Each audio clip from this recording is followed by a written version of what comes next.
Assalamualaikum warahmatullahi wabarakatuh. Alhamdulillahi rabbil alamin.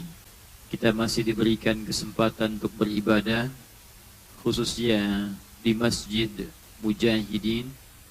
Di Masya Allah masjidnya Mujahidin, Ketua PWM pimpinan wilayahnya syuhada.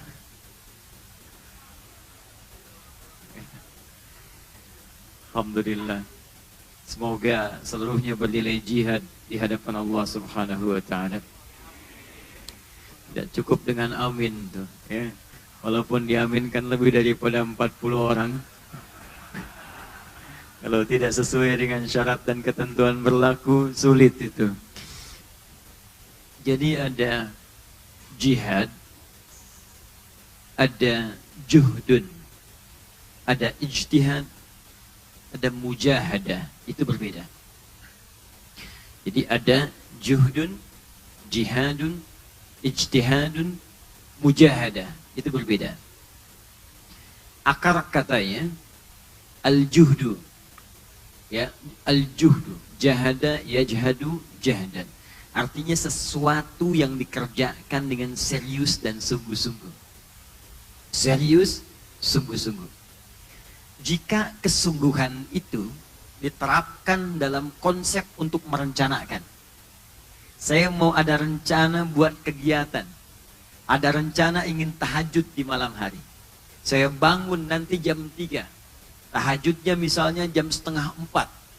Mulai akan bangun siap-siap jam 3. Pasang alarmnya jam 2. 3 kali saya pasang alarm. Jam 2:15, jam 2:30, jam 3 kurang 15. Alarm pertama mematikan alarm kedua. Alarm kedua matikan alarm ketiga. Alarm ketiga siap-siap untuk mengalahkan nundutan. Misal. Nah, itu perjuangan untuk merencanakan sesuatu disebut ijtihad namanya. Dan ijtihad ini itu setengah atau sepertiga dari bagian kesuksesan. Ada 3 bagian. Jadi kalau Anda ingin sukses, Anda mesti punya rencana untuk memetakan suatu hal. Bahkan sholat pertama yang kita kerjakan, itu sholatnya waktunya disebut dengan subuh. Satu-satunya waktu yang memiliki 2 nama dalam Al-Quran. Satu fajar, untuk pancaran keimanan kitanya kepada Allah.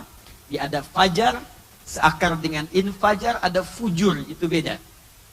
Kalau fujur, itu pancaran keburukan yang bersumber dari nafsu. Makanya nafsu seringkali disebut dengan fujur. Quran surah 91 ayat ke-7 sampai 10.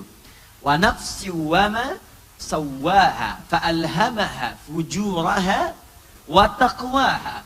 Dari nafsu ini ada dorongan-dorongan keburukan. Jadi nafsu mengarahkan pada yang buruk. Quran surah ke-12 ayat 53.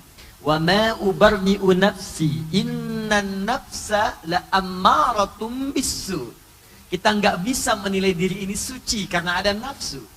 Dan nafsu itu akan memancarkan keburukan-keburukan.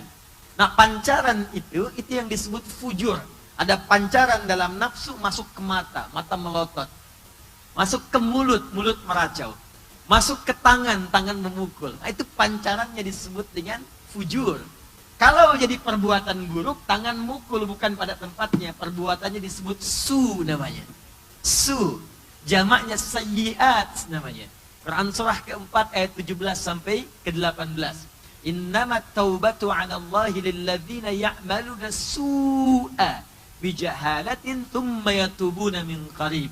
Wa laysatit taubatu lilladzina ya'maluna sayyiat. Nah, jadi ada fujur, ada fajar. Kalau fajar atau infajar itu pancaran-pancaran kebaikan. Kalau dia pakai nun, infajar, wazan infa'ala di ilmu sharaf, itu positif maknanya materi. Materi yang memancar. Misal, ada air, sumber air memancar ke atas dari bawah. Itu infajar namanya. Quran surah kedua Al-Baqarah ayat ke-60. Kaumnya Nabi Musa ada 12 suku. Ya, kaum Nabi Musa ada 12 kabilah. Minta kepada Musa alaihi salam, mintakan kepada Rabbu ya Musa untuk bisa memberikan kami sumber air. Tapi kami nggak ingin rebutan. Kami tidak ingin rebutan. Kami ingin setiap suku punya satu sumber air. Maka dimohonkan oleh Nabi Musa alaihissalam kepada Allah. Perhatikan bagaimana Al-Quran mengabadikan itu. Quran surah kedua ayat 60. Paling kanan pertengahan di mushaf. Wa idhistasqa Musa liqaumihi faqulna idrib bi'asakal hajar fanfajarat min husnata asyrata aina. Kata Allah ketika Musa memohon kepada Rabbnya, kepada Allah, agar kaumnya diberikan sumber mata air, maka kami firmankan kepadanya, ya Musa, pukulkan tongkat kayumu. Asa, tongkat kayu. Ya, asa, tongkat kayu. Pukulkan kepada batu. Maka yang kayu itu akan membelah batu. Karena Nabi Musa itu rasul, tongkatnya mukjizat, secara nalar, secara logis, kayu dengan batu masih kuat batu. Tapi karena Nabi Musa itu rasul, maka tongkatnya diberi kekuatan oleh Allah. Pukulkan ke batu, fanfajarat, maka memancar keluar 12 mata air. Anda nggak bisa coba. Karena bukan Nabi, bukan rasul. Barangkali di PWM ada Nabi di sini. Saya diskusi dengan paman saya, itu di Jawa Barat, itu hampir tiap bulan ada Nabi baru, Anda bayangkan. Ya, tapi itu nggak aneh lah ya. Itu nggak aneh. Yang aneh itu setiap ada nabi baru ada pengikutnya. Itu masalahnya. Balikin. Ini karena kita bukan nabi, tongkat sehebat apapun yang kayu, pukulkan ke batu, hancur tongkatnya. Anda punya tongkat dari emas, pukulkan ke batu. Begitu dipukul keluar 12 air mata. Tongkat Musa 12 mata air, tongkat Anda 12 air mata. Fanfajarat, maka memancar kemudian min husnata asyrata aina, 12 mata air keluar semua. Pancarannya disebut infajar. Kenapa waktu subuh disebut dengan fajar? Quran surah ke-17 ayat ke-78. Paling kiri pertengahan. Aqimis salata liduluki syamsi ila ghasaqil laili wa qur'anal fajri. Inna qur'anal fajri kana mashhuda. Kenapa disebut dengan fajar? Karena tatkala Anda tertidur, saya tertidur, kita tertidur, tiba-tiba ada panggilan kita, panggilan dari muadzin, panggilan dari Allah, supaya kita bangun untuk menghadap kepadanya. Allahu Akbar, Allahu Akbar. Saat mendengar panggilan itulah memancar dari tubuh kita cahaya keimanan untuk merespon itu. Tapi waktunya disebut dengan subuh. Subuh, dari kata asbah, sesuatu yang sudah siap dengan rencana. Karena itu orang Arab ketika bertanya, kaifa asbahtum? Bagaimana keadaanmu hari ini? Maksudnya kamu sudah siap gak dengan aktivitas di hari ini akan dikerjakan? Apa yang mau kamu lakukan? Kenapa sholat pertama disebut dengan sholat subuh salah satunya? Untuk memberikan pendidikan kepada kita. Orang Islam itu, sejak bangun dari tidurnya, dia sudah punya pemetaan yang jelas apa yang dia kerjakan di hari itu. Tidak ada orang Islam itu ditanya, jam 7 mau kemana? Ya, mangke. Engkek kumaha. Jadi bukan gimana nanti bagaimana. Jam 7 Anda ada di mana? Jam 8 apa yang mau dikerjakan? Jam 9 saya lakukan apa? Jam 10 apa yang mau saya mulai? Itu yang dimaksudkan. Makanya setelah rencananya sudah siap, kan Nabi malamnya istighfar. Mengoreksi yang telah lalu. Makanya beliau koreksi dulu pekerjaan kemarin apa, besok rencana apa, mau dikerjakan, sholat dulu, minta kepada Allah agar diberikan petunjuk untuk mengerjakan dan mengeksekusi rencana itu. Itu konsepnya. Jalan. Nah itulah yang disebut dengan secara bahasanya, secara bahasa. Saya tidak masuk ranah fikih dulu. Secara bahasa disebut dengan ijtihad, kesungguhan merencanakan sesuatu untuk dieksekusi. Tapi Islam tidak menginginkan seseorang cukup jadi konseptor saja. Kalau sudah punya konsep, eksekusi. Ada yang mau bikin panti, konsepnya begini, eksekusi. Ada yang mau perluasan masjid, konsep begini, eksekusi. Saya ingin menghafal Quran, berapa lama? Sekian, eksekusi. Saat Anda mengeksekusi konsep yang sudah tertata dengan baik itu, maka perjuangan secara fisik untuk mengeksekusi itu disebut dengan jihad namanya. Karena itu kata asalnya jihad itu perjuangan fisik. Perjuangan fisik dengan sungguh-sungguh. Kalau dibawa kemudian ke medan fikihnya fikih peperangan, maka ada aturan-aturannya tersendiri. Wah, indah sekali aturannya, ketat dan pahalanya pun luar biasa. Tapi aturannya berlaku, gak boleh sembarangan orang. Ya, awas hati-hati. Sekarang kalau ada ajakan tembak orang, bom orang dan sebagainya, Mengajak itu untuk jihad mesti hati-hati karena ada ketentuannya. Itu dulu saya sering katakan saat terjadi bom pertama di Jalan Tamrin itu, duar meledak. Saya di Lampung tuh. Jadi saya dengar ada orang metro ya. Ya waktu saya lewat ada di Masjid At-Taqwa, saya pernah ke sana itu. Oh Bapak ya, baik. Saya pernah di Lampung Pak dulu, di Adoan. Bom Jalan Tamrin terjadi, duar. Dapat pertanyaan saya Pak. Ustadz, apakah bom di Jalan Tamrin itu termasuk jihad fisabilillah? Saya bilang, Pak, sependek pengetahuan saya, jihad fisabilillah itu jihad di jalan Allah, bukan di Jalan Tamrin. Beda. Jadi, prinsip jihad itu asalnya kesungguhan. Makanya suami-suami yang bekerja itu juga berjihad. Jihad suami mencari nafkah itu jihadnya. Istri mengandung melahirkan itu jihadnya. Seorang pelajar, ingatlah, bahkan Allah menurunkan ayat langsung.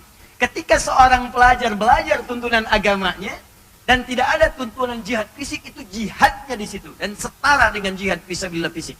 Quran surah ke-9 ayat 122, paling kiri sebelah bawah di mushaf. Wa ma kana al-mu'minuna liyanfiru kaffah falawla nafara min kulli firqatin minhum ta'ifah liyatafaqahu fid din wa liyunziru qaumahum idza raja'u ilaihim la'allahum yahdharun. Jihad. Kalau teman-teman niatkan yang di kampus, atau Anda sekolah di ITB, ITB-nya diniatkan untuk ibadah, supaya bisa bangun masjid, supaya bisa berkontribusi pada keislaman, sambil belajar ngapalin Quran, sama juga. Ambil aspek sisi yang lainnya, kemudian dekatkan diri Anda dengan Allah, di situ perbedaan dalam niatnya. Innamal a'malu bin niat. Al-Bukhari nomor hadis yang pertama. Orang yang mempraktekkan jihad secara fisik disebut dengan mujahid namanya. Kalau banyak orangnya di situ disebut dengan mujahidin. Tambah in di ujungnya. In atau un. Kalau ingin bedakan laki-laki dengan perempuan secara gender, tambah ta di ujungnya.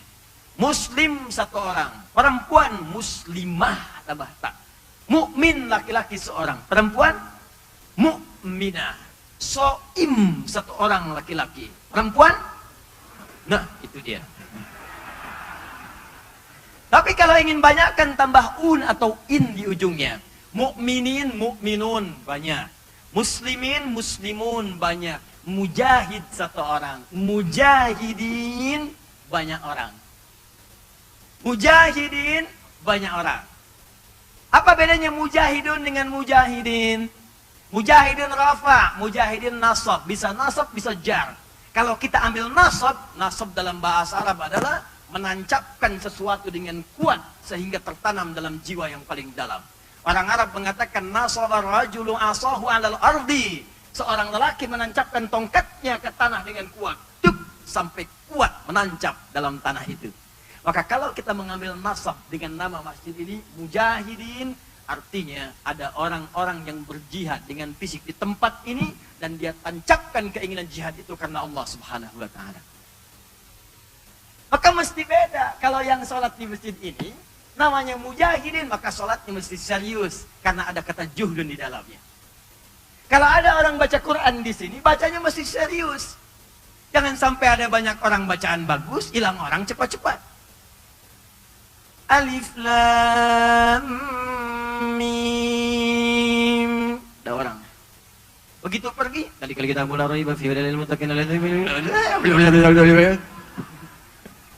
mujahidin. Kalau ada infak, mau infak, mujahidin mesti beda. Antara tempat dan mujahid punya rencana. Datang kotak serius dan nyiapin nih. Oh, ada infak. Mujahidin serius. Berapa yang dikeluarkan? Kalau ada kotak lewat tuh bukan mobil-mobilan, Pak, infak tuh. Serius. Di semua yang dikerjakan di tempat. Kalau ada taklim, taklimnya serius. Serius dan taklim salatnya, ibadahnya semua dibawa untuk berjuang mendekatkan diri kepada Allah Subhanahu wa taala. Jika dalam perjuangan itu kemudian wafat, maka syahid dia. Syahid, jamaknya disebut syuhada. Tempatnya di mana? Tempatnya di surga kelak bersama 3 golongan. Golongan pertama, seluruh para nabi dan rasul yang pernah bertugas di bumi. Dari Nabi Adam sampai Nabi Muhammad SAW. Muhammad SAW bin Abdullah bin Abdul Muttalib bin Hashim bin Abdul Manaf bin Qusay bin Murrah bin Kilab bin Ka'ab bin Ghalib bin Fihr bin Malik bin Madar bin Kinana bin Khuzaimah bin Mudrika bin Ilyas bin Nizar bin Mudar bin Ma'ad bin Adnan bin Adli bin Adli bin Muqawwam bin Nahur bin Talih bin Ya'ruf bin Yasjub bin Nabit bin Ismail alaihissalam bin Ibrahim alaihissalam bin Azar atau bin Nahur bin Abil bin Kinan bin Arfahshad bin Sam bin Nuh alaihissalam bin Mihlail bin Matushalam bin Kinan bin Anwas bin Tif bin Adam alaihissalam. Diulangi. Itu kalau kita dari awal sampai akhir itu disebut nabiyin namanya. Nabiyin, semua nabi-nabi tanpa kecuali. Kalau sebagian namanya anbiya. Ya, anbiya jamaknya terbatas. Ingat, jamaknya qillah, terbatas. Makanya di surat Al-Anbiya, surah ke-21 tidak semua nabi dikisahkan, sebagian saja. Tapi orang-orang yang berjuang di jalan Allah, wafat di dalamnya, entah itu pengajar, entah itu pendakwah, entah itu kemudian ahli Quran, entah itu kemudian orang ahli sedekah, ahli salat. Dia niatkan karena Allah untuk berjuang, maka tempatnya langsung disebutkan dalam Al-Quran. Quran surah keempat An-Nisa ayat ke-69. Ulaika ma'alladzina an'amallahu alaihim minan nabiyyina was-siddiqina wasyuhada was-salihin wa hasuna ulaika rafiqa. Maka yang wafat berjihad di jalan Allah namanya syuhada akan ditempatkan dengan 3 golongan utama. Pertama, seluruh nabi dan rasul. Kedua, semua orang-orang saleh yang pernah hidup di bumi. Dan ketiga, orang-orang yang jujur yang langsung mengamalkan kandungan Quran dalam kehidupannya. Maka taklim kita di tempat ini dengan nama masjidnya mudah-mudahan melahirkan keistimewaan tadi, insya Allah. Ya. Mudah-mudahan kalau malam ini pas ada yang wafat, syahid insya Allah. Ya, walaupun belum wafat, syuhada. Bapak syuhada namanya, ada yang syahid, ada yang mujahid. Terakhir, ketiga. Kadang-kadang itu mengerjakan tidak mudah. Mau berjuang, datang malas. Mau tahajud, kalah sama bola. Begitu? Wah, nunggu. Sekarang Barcelona menang nih, kemarin kalah nih. Main, menang, menangis, kalah. Tahajud gak ikut. Kalah oleh situasi, kalah oleh perasaan, mesti dihadapi. Perjuangan melawan gejolak jiwa itu disebut dengan mujahadah namanya. Mujahadah. Jadi ada ijtihad, ada jihad, ada mujahadah. Jika 3 ini bisa dilakukan dengan sabar dalam kehidupan, maka ini syarat pertama meraih kesuksesan dunia akhirat. Yang nyampaikan langsung Allah di Quran surah ketiga Ali Imran ayat 142. Paling kiri sebelah atas di Mus'haf. Am hasibtum an tadkhulul jannata walamma ya'lamillahu alladhina jahadu minkum wa ya'lamas sabirin. Apa Anda akan juga bisa sukses dengan mudah dalam menjalani kehidupan, baik capaian dunia apalagi akhirat? Karena jannah di Al-Quran dibagi 2. 1, kesuksesan dunia dilambangkan pada masa itu dengan punya kebun-kebun yang indah, anggur-anggur yang banyak, apel-apel yang melimpah. Di masa zaman Arab dulu kalau punya unta biasa, punya kebun luar biasa. Kalau ditarik kekinian, konteksnya bukan hanya kebun, mungkin rumahnya, kantornya, capaian dunianya. Apa Anda kira akan mudah untuk sukses? Belum tentu. Sebelum Allah bisa menguji siapa yang serius dalam meraih kesuksesan itu, rencanakan kesuksesan itu, eksekusi apa yang telah Anda rencanakan, dan sabar dalam melawan gejolak jiwa. Barangkali harus naik turun seperti Safa Marwah, bekerja ngasih lamaran, belum diterima. Besok lagi cari, rizki Anda telah teratur, yang belum teratur surga kita. Dan niatkan semua itu karena Allah Subhanahu wa Ta'ala. Maka itu jalan terbaik untuk meraih apa yang tadi didambakan. Nah, ini mukaddimah kita untuk bisa menyampaikan ini maksud di balik kalimat mujahidin. Baik, materinya sekarang kita mulai. Karena masuk Isya, kita jeda sebentar.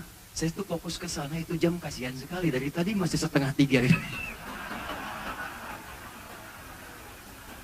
Itu sudah syahid di jalan Allah itu. Yang itu yang mujahid tuh. Baik, kita jeda sebentar. Silahkan ditunaikan salat Isya. Saya tadi sudah jamak qasar. Anda tunaikan terlebih dahulu supaya nanti selesai taklim kita tenang. Saatnya tinggal kita kembali ke tempat masing-masing dengan baik. Kita jeda dulu, silahkan tunaikan sholat isya dan kita lanjut setelah menunaikan sholat isya berjamaah. Subhanakallahumma bihamdika asyhadu an la ilaha illa anta astaghfiruka wa atubu ilaik. Assalamualaikum warahmatullahi wabarakatuh. Baik jemaah sekalian, kita akan sama-sama melaksanakan sholat isya terlebih dahulu. Mohon disiapkan shaf.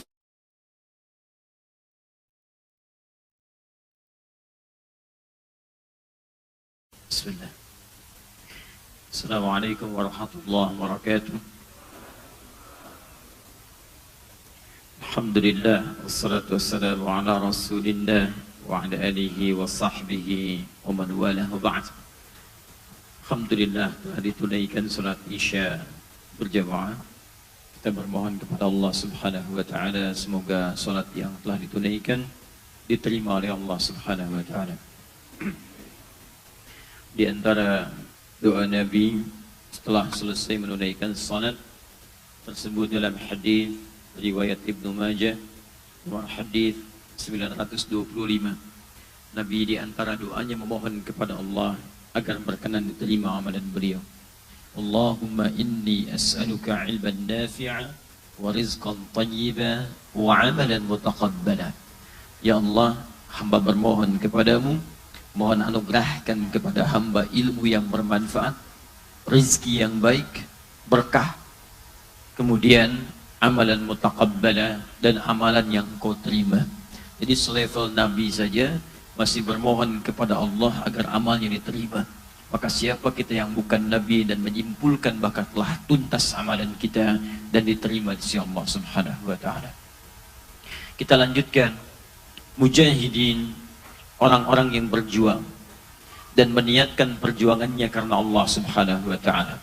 Karena itu kata jihad dalam Al-Qur'an seringkali disandingkan dengan kalimat fi sabilillah, yaitu perjuangannya dilakukan di garis yang ditetapkan oleh Allah Subhanahu wa taala.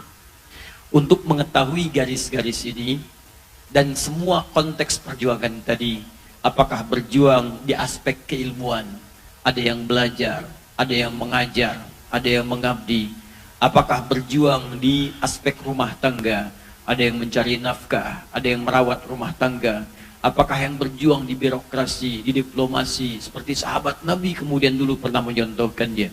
Bahkan ada 97 jenis perjuangan yang dihimpun oleh Al-Imam Al-Bukhari, Muhammad bin Ismail bin Ibrahim bin Al-Mughirah bin Al-Bardizbah, ya, Al-Ju'fi, Al-Bukhari, Al-Khurasani, sekarang Uzbekistani, itu menghimpun satu kitab namanya Al-Jami' As-Sahih Al-Musnad Al-Mukhtasar min umuri Rasulullah sallallahu alaihi wasallam wa sunanihi wa ayyamihi. Disingkat kemudian dengan namanya menjadi Sahih Al-Bukhari. Itu berisi 97 bab, 97 pembahasan. Dari mulai Bad'ul Wahyi, Kitabul Iman, Kitabul Ilmi, sampai Kitabul Imarah, Imarah menata pemerintahan, Kitabul Tijarah, bab tentang bisnis, bahkan Kitabul Marad, bab tentang kalau sakit seperti apa berjuang mendekat kepada Allahnya. Indah sekali. Nah, untuk mengetahui itu semua, maka ada tahapan-tahapan keilmuan yang mesti kita bangun dulu dan tidak bisa lewat satu dengan yang lainnya. Di tangganya mesti jelas. Setidaknya ada 4 nanti tahapan itu yang pernah dicontohkan oleh Nabi SAW, dan melalui fase-fasenya, dengan fase itulah kemudian kita bergerak untuk berjuang di jalan Allah Subhanahu wa taala sesuai dengan bidangnya masing-masing dalam kehidupan di dunia ini.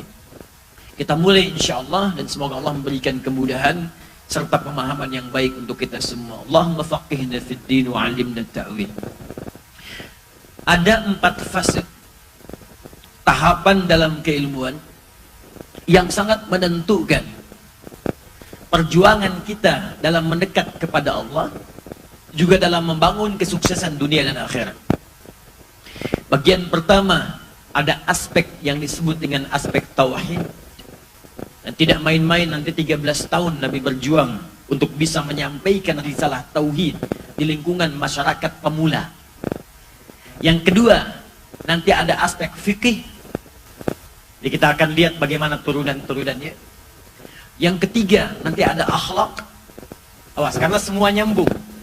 Akarnya adalah tauhid, jalannya adalah fiqih, hiasannya adalah akhlak. Dan terakhir nanti ada tasawuf. Ya, tasawuf. Bagaimana kemudian menampilkan ajaran-ajaran yang tiga tadi dengan perasaan jiwa yang bening. Melihat dengan transparansi nilai-nilai kemuliaan yang dibimbing oleh nur cahaya Allah Subhanahu wa taala. Nanti kita akan bahas itu persatu. Dan hati-hati, di semua tahapan-tahapan ini ada bab-bab khususnya. Boleh jadi kemudian dalam setiap bab itu ada persoalannya, bahkan ada lompatan-lompatan dan penyimpangannya. Kita masuk bagian pertama tentang bab tauhid. Dalilnya Quran surah ke-47 ayat ke-19. Fa'lam annahu la ilaha illallah. Baik. Fokus baik-baik. Masih ingat tadi 4 bagiannya? Satu apa? Tauhid. Kedua apa? Fiqih. Ketiga apa? Akhlak. Keempat apa? Tasawuf. Nanti bagian keempat ini, 4-4-nya dirangkum nanti di firman Allah, Quran surah ke-20 ayat ke-14. Ya, innani anallahu la ilaha illa ana. Tauhid. Fa'budni. Fiqih. Wa aqimis salata li dzikri. Di sini gabungan antara akhlak dengan tasawuf, hikmah. Baik, sekarang kita pecah satu-satu. Kata Allah di Quran surah ke-20 Thaha ayat ke-14. Innani anallah la ilaha illa ana. Sungguh saya Allah, tidak ada Tuhan selain saya. Awas, hati-hati. La ilaha illa ana, tidak ada Tuhan selain Allah. Gambaran pertama, ketika Allah meminta kita untuk mentauhidkan Allah, maka perintah pertamanya kita mesti menguatkan tauhid ini dengan ilmu. Ada ilmunya. Tidak cukup dengan mengucapkan di lisan asyhadu an la ilaha illallah wa asyhadu anna muhammadar rasulullah. Kalimat ini itu membuka nilai keislaman kita, memasukkan kita ke dalam bingkai, memasukkan kita ke dalam bingkai yang disebut dengan Islam. Masuk kita beriman, syarat pertama iman kalimatnya asyhadu an la ilaha illallah wa asyhadu anna muhammadan rasulullah. Tapi kata Allah, tidak cukup diucapkan saja, mesti punya ilmu untuk mengalirkan ucapan ini ke dalam jiwa.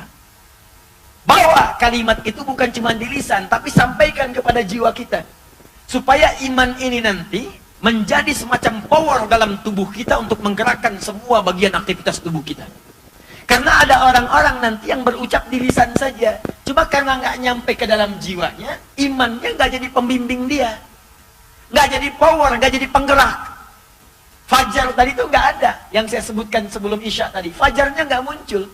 Kenapa? Karena imannya cuma di lisan saja.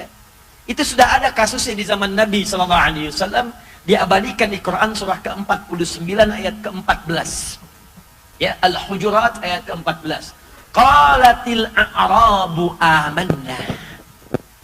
Orang Arab Badui berkata. Jadi ada Arab, ada Arab, itu beda. Ada Arab, ada Arab, itu lain. Kalau Arab, Arabun ain ra ba. Ya, Arabun ain ra ba. Saya coba tuliskan di sini. Yang paling belakang kelihatan ini? Belum saya tulis. Luar biasa. Mujahid hakiki. Belum ditulis sudah kelihatan. Arabun. Ya, ini. Ada yang kedua A'rab. Ya, A'rab. Kalau yang ini Arab kota. Kota. Mekah itu metropolitan tuh. Kota. Madinah kota. Di Nabi lahir di kota, tumbuh di kota, hijrah ke kota. Makanya ketika Yasrib itu dikunjungi oleh Nabi, hijrah berubah jadi kota. Karena statusnya kota. Arab itu Badui, daerah, gurun. Ya, dari kampung-kampung, gurun. Badui.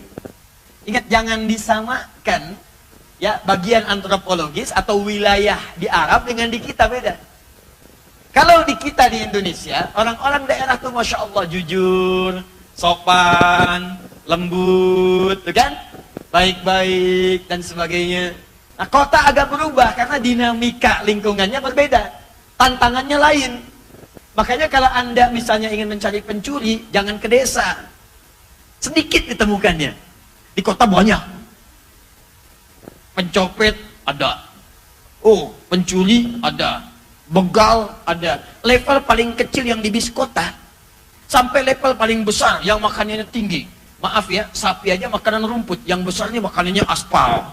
Ada yang makan aspal, ada yang makan gedung, ada yang makan proyek, banyak sekali. Ada, beda dinamikanya. Tapi kalau di Arab itu lain. Orang kota, orang yang cenderung berpendidikan, kata-katanya lembut, baik, pergaulan luas. Desa, karena di sana tipografinya lain dengan kita. Yang dilihat cuma padang pasir, yang muncul cuma unta. Kelihatan unta lagi, kelihatan kadal gurun, gitu kan? Yang kelihatan cuma kadal gurun, cuma unta, padang pasir, suasana panas, sehingga berpengaruh kepada cara dia beraktivitas. Karakternya lain. Makanya orang-orang Arab dilukiskan dalam Al-Quran dengan asyaddu kufra wa nifaqa. Kadang-kadang berkatanya kencang, sulit diatur, itu Arab. Makanya banyak di hadis kisah-kisah orang Arab itu unik. Ke masjid, numpang kencing. Masuk masjid, dik, datang ke depan, pipis saja. Umar kan naik hitam, Umar, naik. Kata Nabi, Umar jangan, Arab. Belum tahu. Orang belum tahu, diberitahu. Gak usah dimarahin. Tuh, akhlak nanti. Orang belum tahu, diberitahu. Bukan dimarahi. Wah, ini sak belum lurus, mungkin belum tahu, diberitahu. Jangan dimarahi. Woi, luruskan. Masya Allah. Apa belum tahu cara meluruskan sak? Masya Allah. Yang begitu kan susah nantinya. Kumaing weh.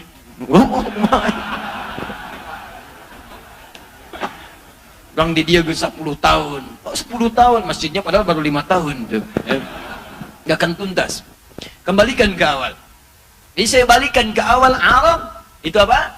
Orang kota. Arab orang desa. Qalatil a'rabu, orang Arab Badui berkata, amanna. Quran surah 49 ayat ke-14. Ya Rasulullah, kami telah beriman. Apa jawab Nabi? Nabi tidak bisa mengukur keadaan hati seseorang. Maka wahyu diturunkan dari Allah. Kul lam tu'minu. Katakan Muhammad pada orang ini.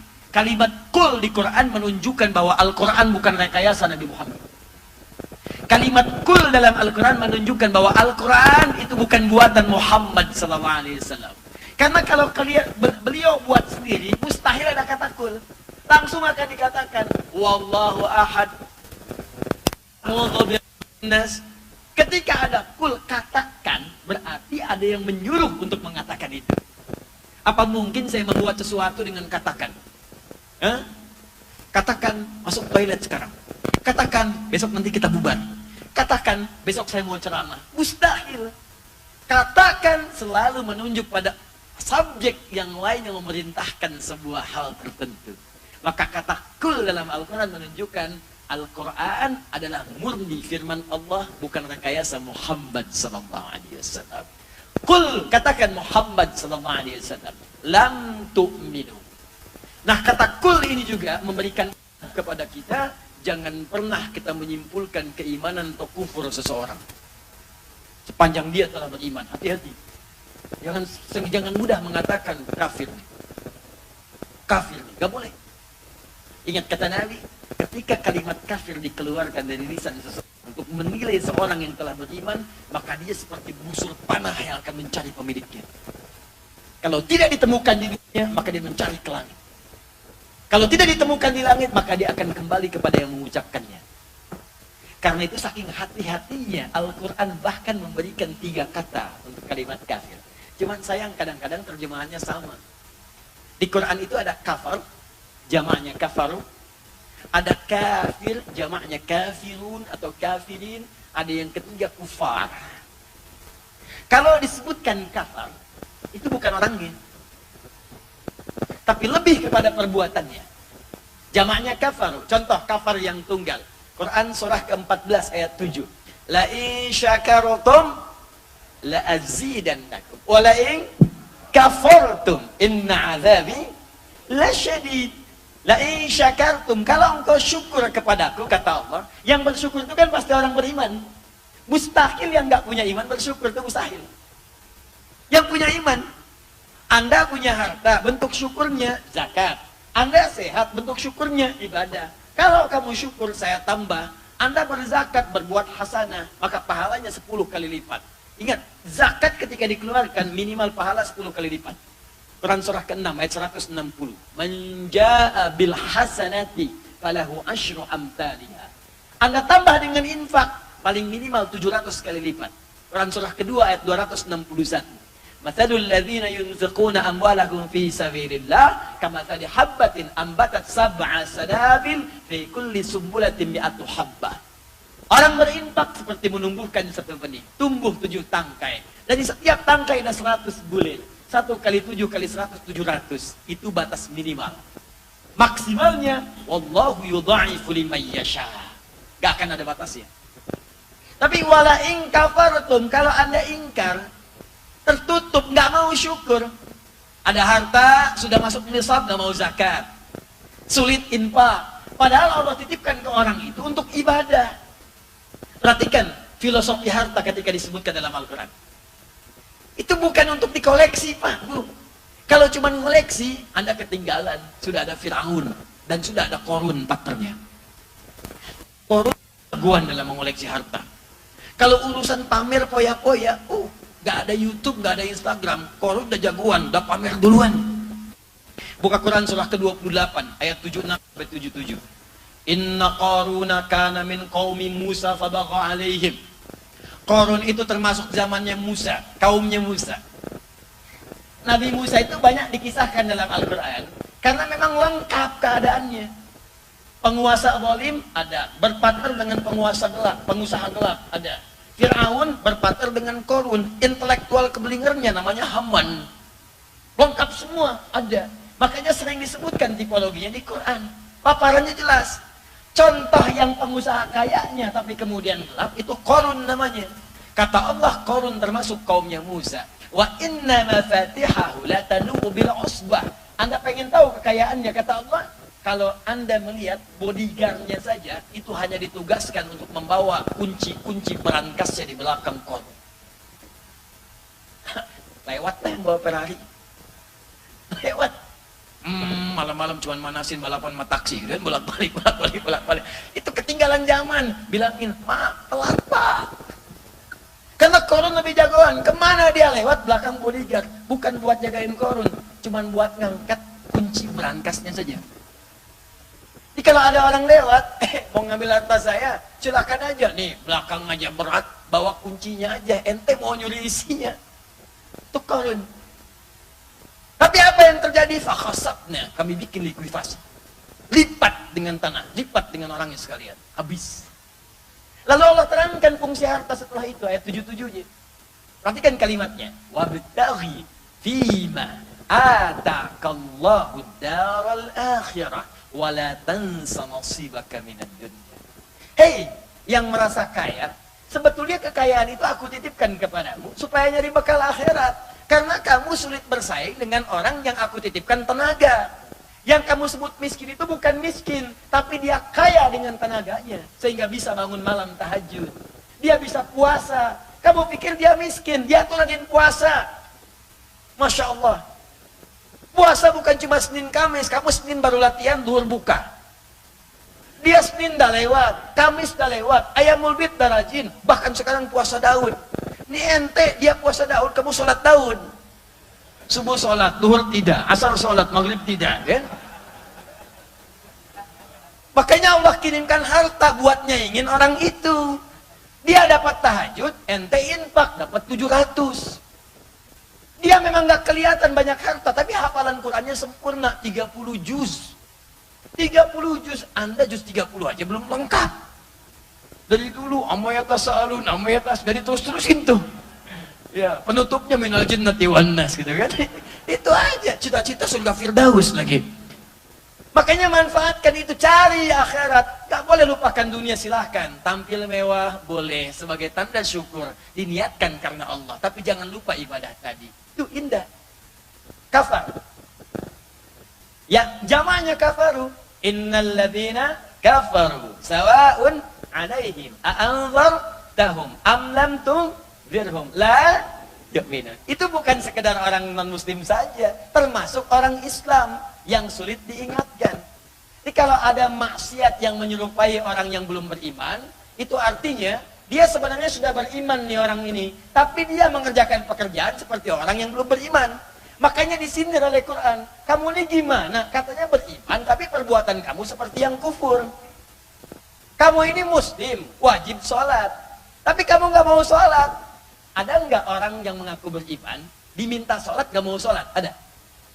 Bahkan ada yang sawa'un 'alaihim a'anzartahum, ada. Diingatkan susah, dengar adzan marah. Allahu Akbar, Allahu Akbar, gandeng.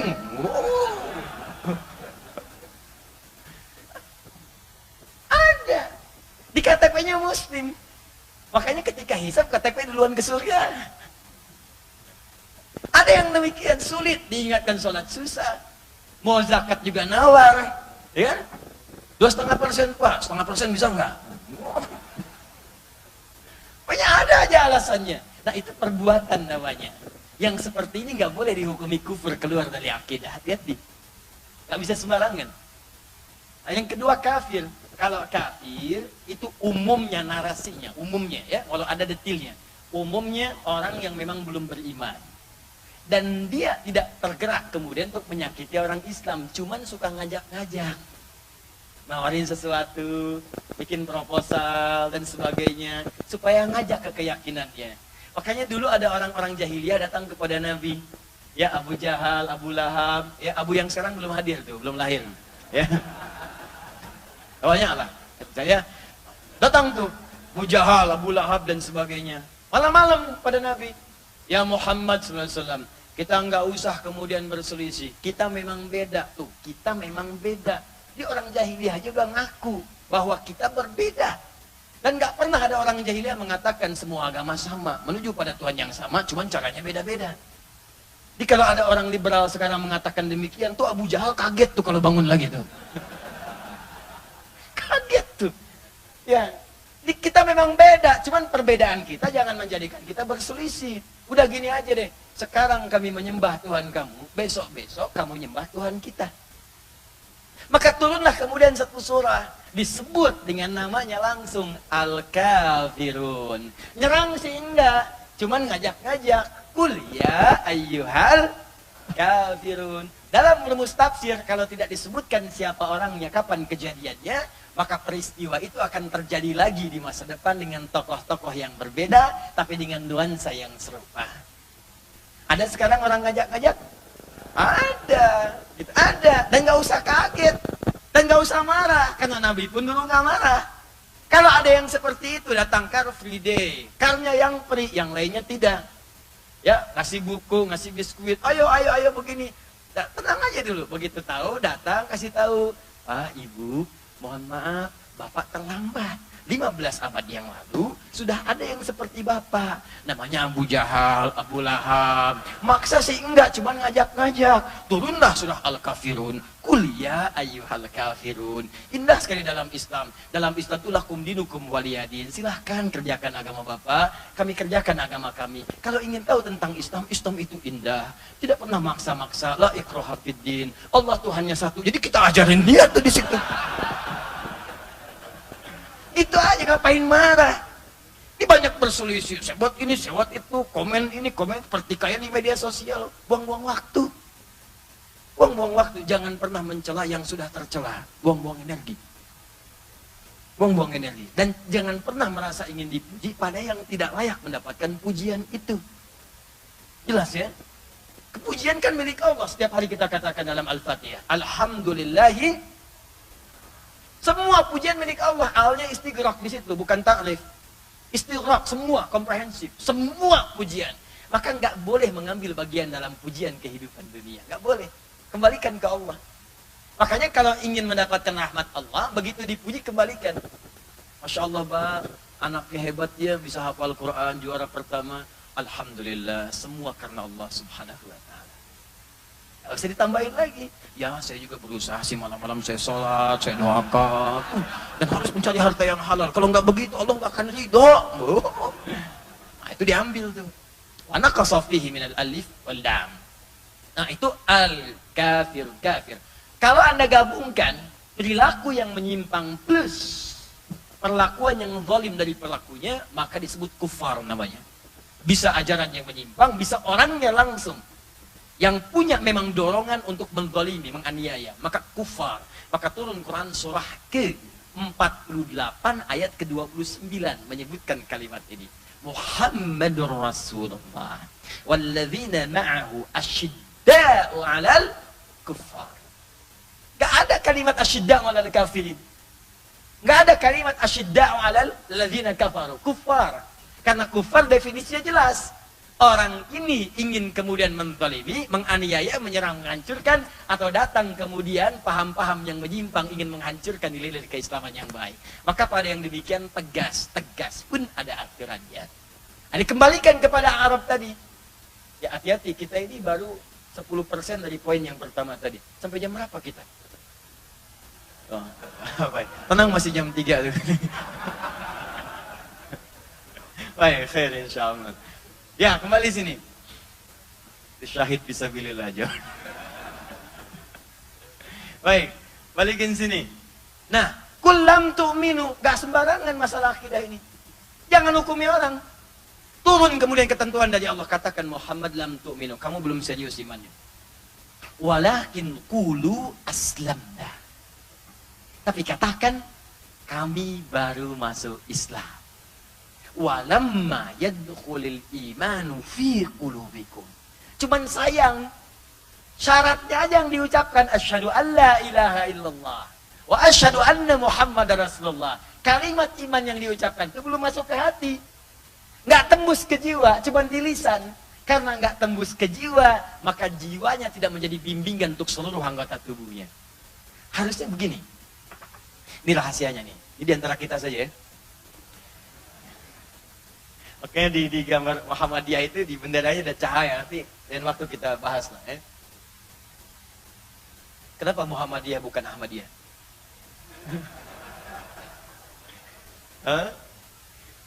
Nanti di akhir saya sampaikan. Kalau Muhammadiyah jelas Muhammadiyah menyimpang. Tidak, karena nanti kita akan lihat betul dalam bagian sekte nanti akidah sudah jelas ada penyimpangan-penyimpangan di dalamnya yang kita tinggalkan. Tapi kenapa Kiai Ahmadah lalu memilih nama Muhammad dibandingkan nama Ahmad? Sedangkan nama Ahmad tersebut dalam Al-Quran satu kali saja. Di Quran surah ke-61 ayat ke-6 paling kiri sebelah atas di lisan Nabi Isa. Muhammad disebutkan 4 kali. Quran surah ketiga ayat 144, Quran surah 33 ayat ke-40, Quran surah ke-47 ayat ke-2, dan Quran surah ke-49 ayat ke-28. Dan kenapa dipilih itu ditambah dengan ya nisbah di ujungnya dengan tak sifat. Apa maknanya? Nanti di akhir. Kasih dulu. Sampai mana tadi kita? Baik, lihat sini, fokus baik-baik. Bagian pertama. Qul lam tu'minu walamma yadkhulul imanu fi qulubikum. Lihat teman-teman sekalian. Ini saya sebut titik iman. Jikalau seorang sudah bersyahadat, asyhadu an la ilaha illallah wa asyhadu anna muhammadar rasulullah, dia sah beriman. Maka berubah kalimatnya menjadi orang beriman.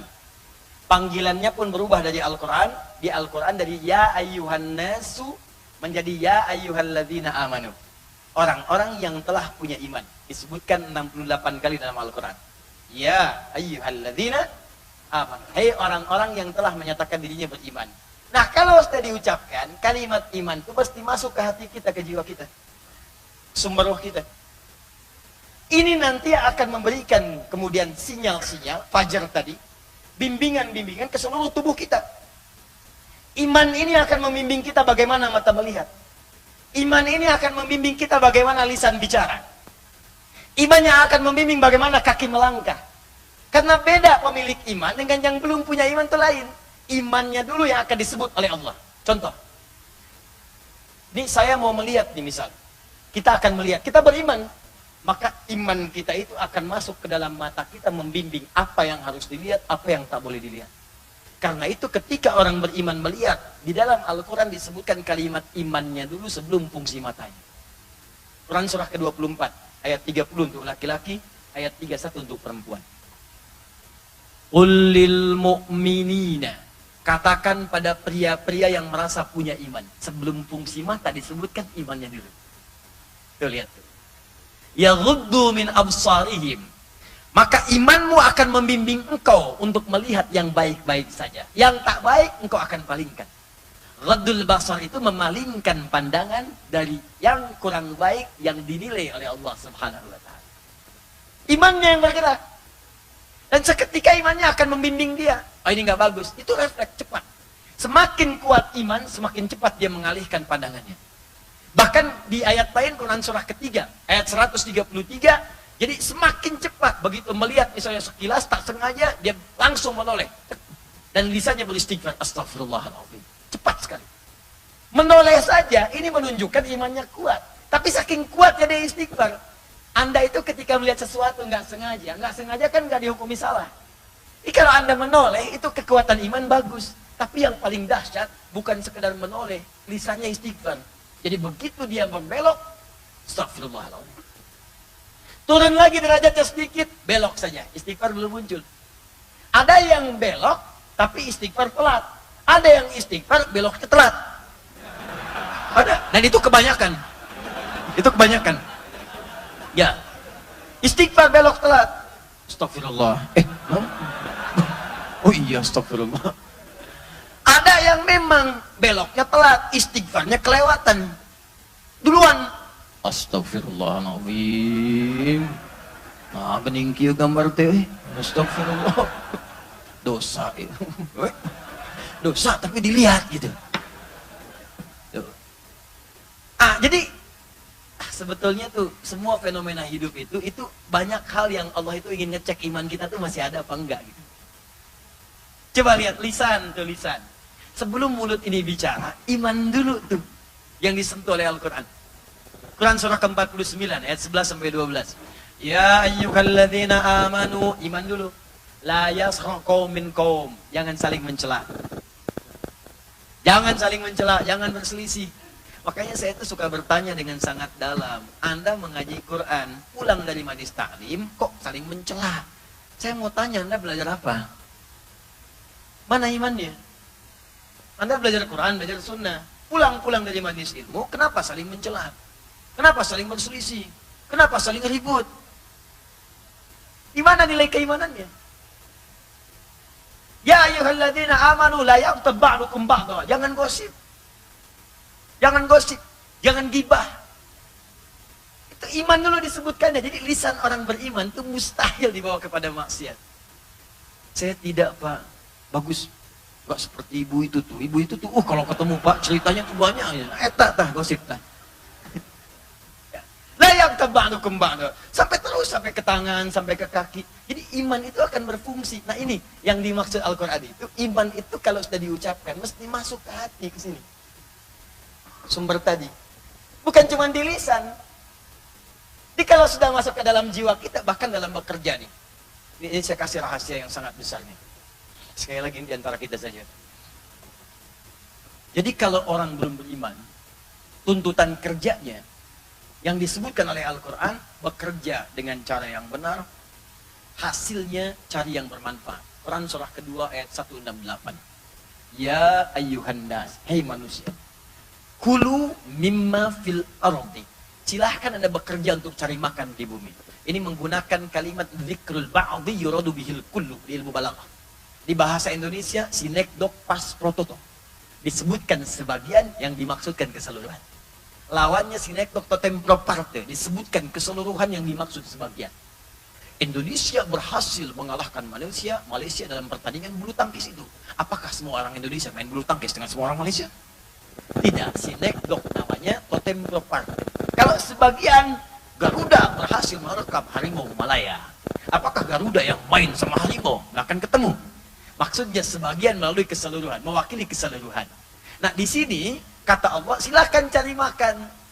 Cari makan di sini kan orang kerja bukan untuk cari makan aja, tapi cari pakaian, cari mobil, cari macam-macam. Makanya orang kita pun ketika ditanya, papa mau kemana? Mencari sesuap nasi, sesuap. Padahal yang dicarikan banyak. Suapan kedua, suapan ketiga, suapan keempat, kan? Dan sebagainya. Sampai jauh, Pak, jangan lama-lama ya. Habis ini mau kemana, Pak? Ke hatimu.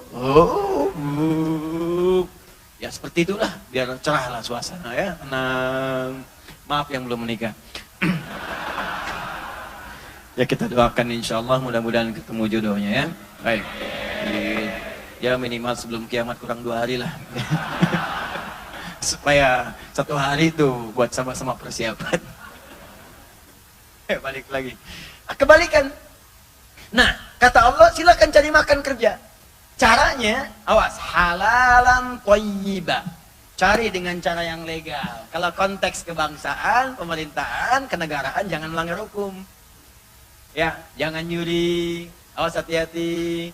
Berlalu lintas pun sama, patuhi peraturan.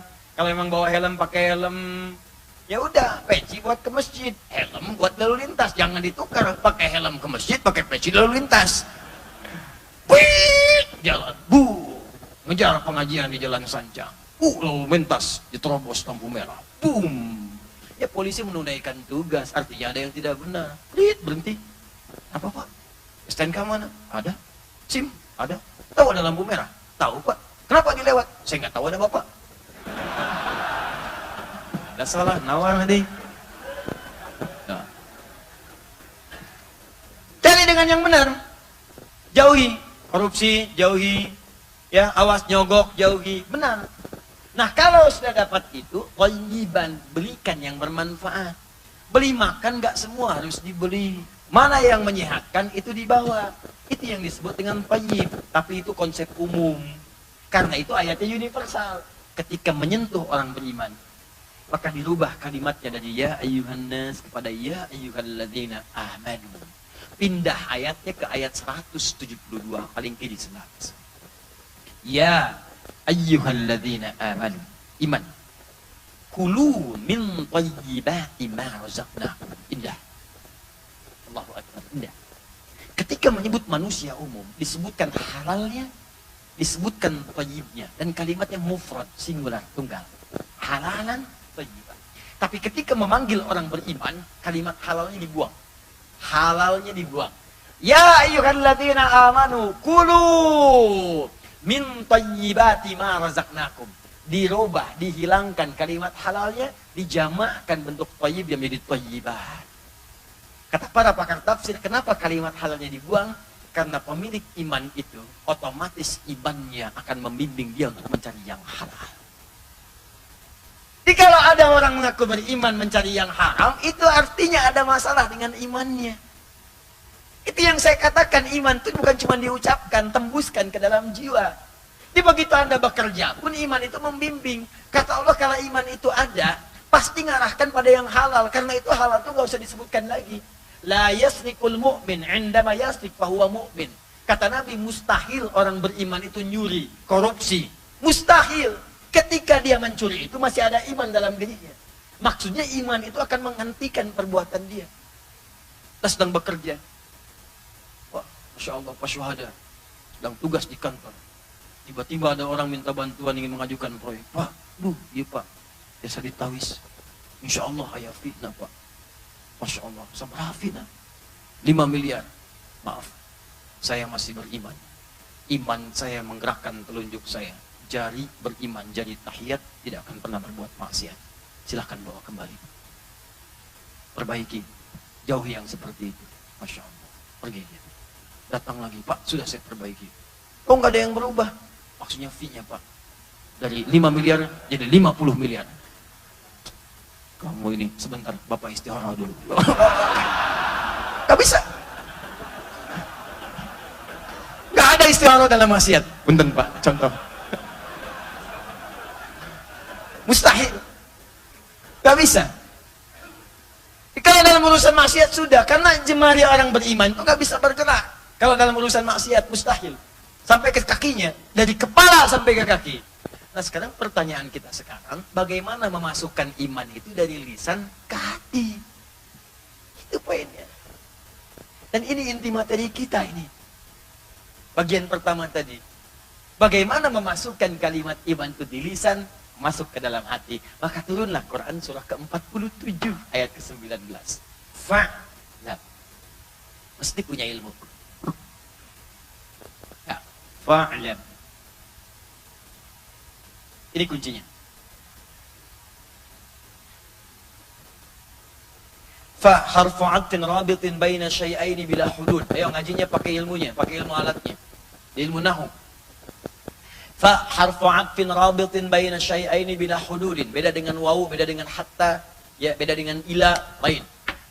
Perhatikan baik-baik. Fa itu huruf ataf. Ataf itu yang menyambungkan dua peristiwa. Jadi ada dua peristiwa, peristiwa pertama, peristiwa kedua. Disambungkan oleh huruf ini konjungsi dalam bahasa Indonesia. Supaya nyambung kedua peristiwa itu. Tapi antara peristiwa pertama dengan yang kedua itu nggak ada jedanya. Seketika, langsung. Contoh, Quran surah ketiga Ali Imran, ayat 38-39. Nabi Zakaria itu sholat.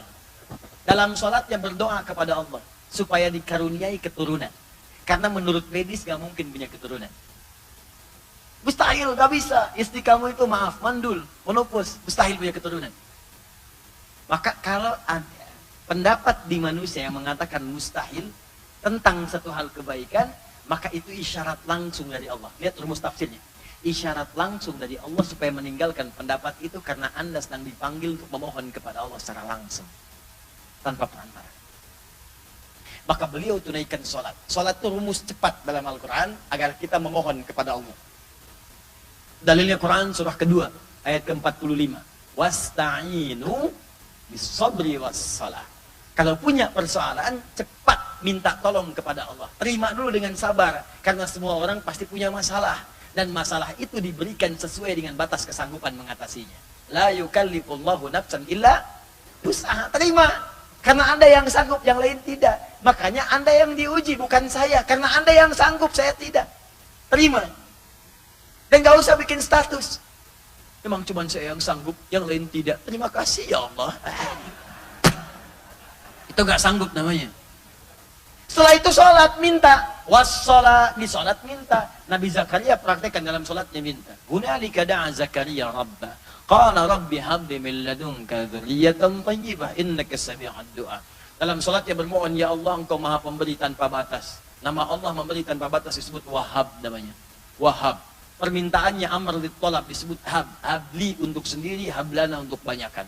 Rabbana hablana min azwajina wa dzurriyyatina qurrata a'yun. Karena beliau minta untuk sendiri, Rabbi habli, habli.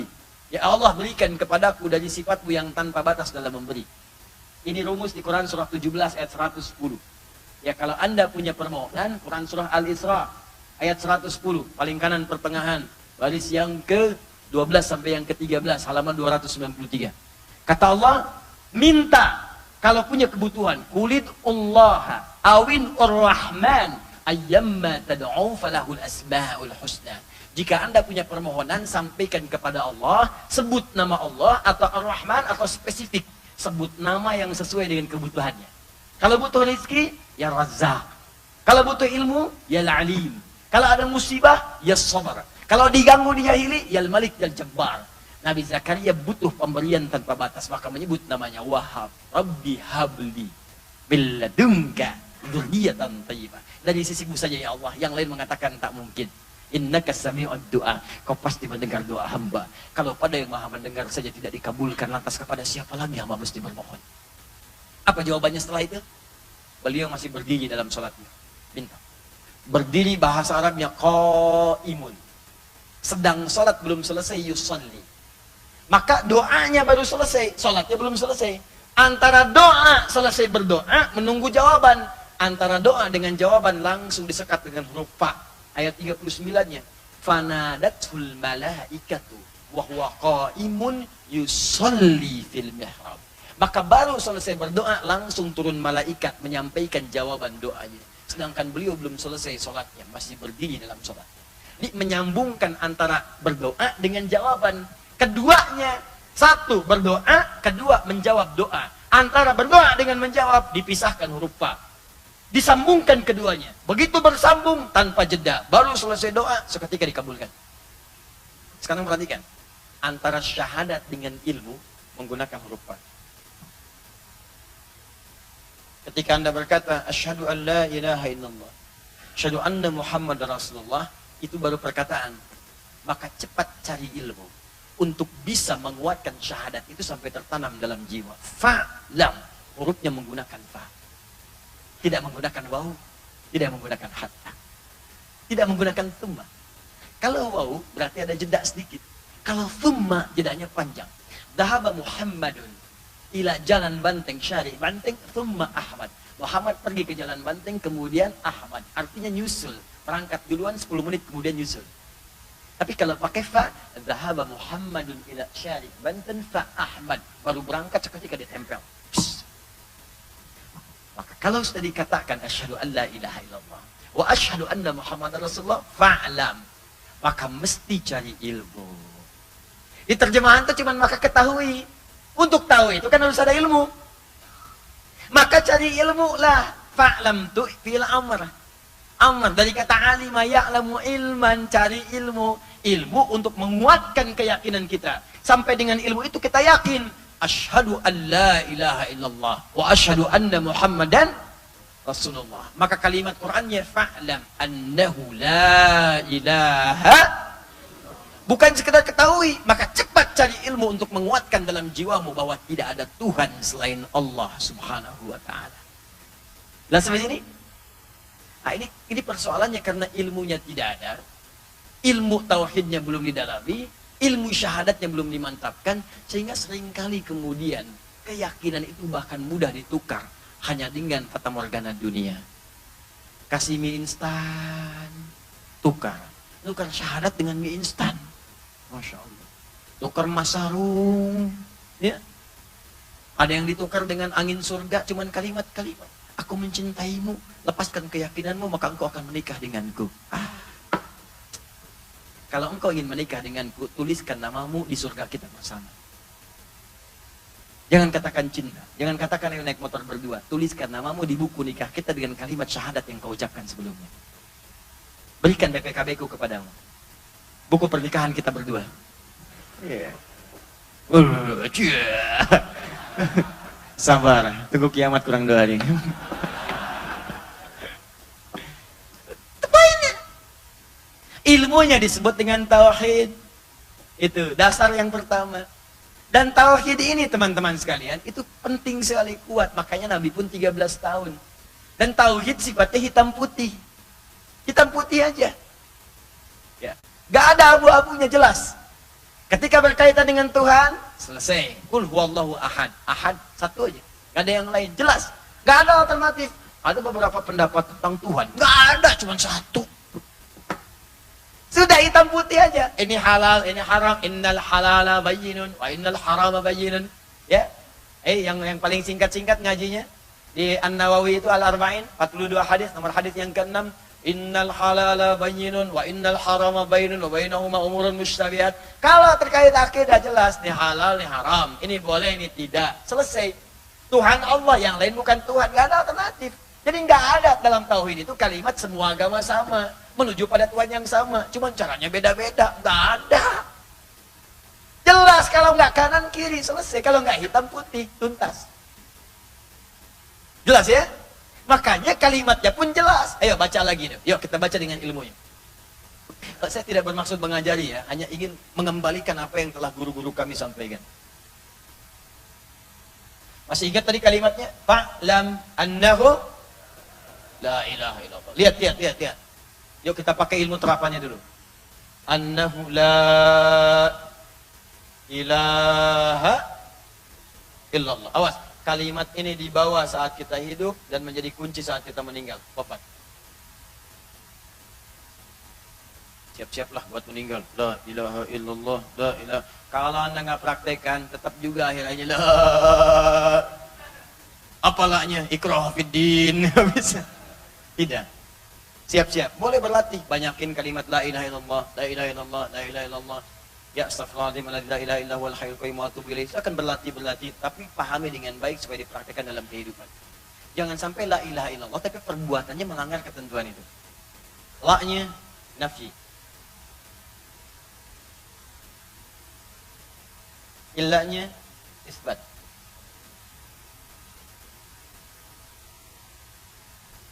Isbat, tidak pakai sidang. Gak perlu pakai sidang untuk menetapkan ini, ya. Buang-buang energi. Lihat sini. La ilaha. Baik, la-nya nafi. Nafi itu menolak segala hal yang disampaikan. La. Tolak. La ilaha. Gak ada Tuhan, tolak semua Tuhan. Illa, isbat, menetapkan satu saja.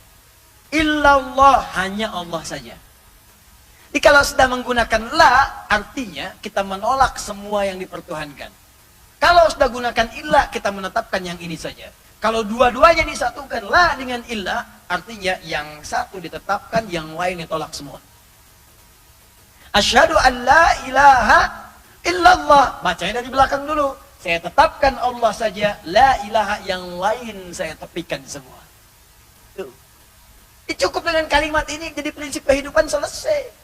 Udah nggak usah sibuk dengan seminar, nggak usah sibuk dengan stadium general dibahas lagi. Enggak, gampang. La, tolak, illa, tetapkan. Tetapkan Allah, yang lain tolak. Selesai masalah.